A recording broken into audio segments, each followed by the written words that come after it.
हाय. काय करतेस? कसली पानं तोडतीये?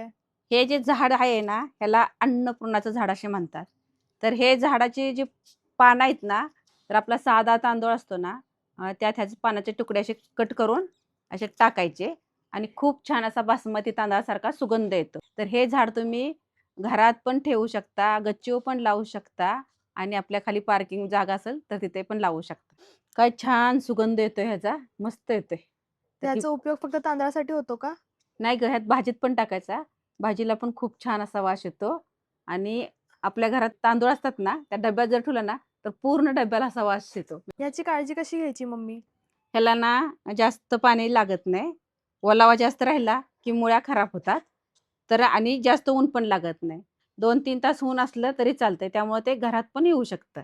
आणि हे झाड कुठून आणलं तू? हे रोप कुठून आणलंस? हां, हे सांगायचं मी विसरलेच. मला बऱ्याच खूप जणांच्या अशा कमेंट आल्या होत्या, की तुम्ही हे झाड कुठून आणलं?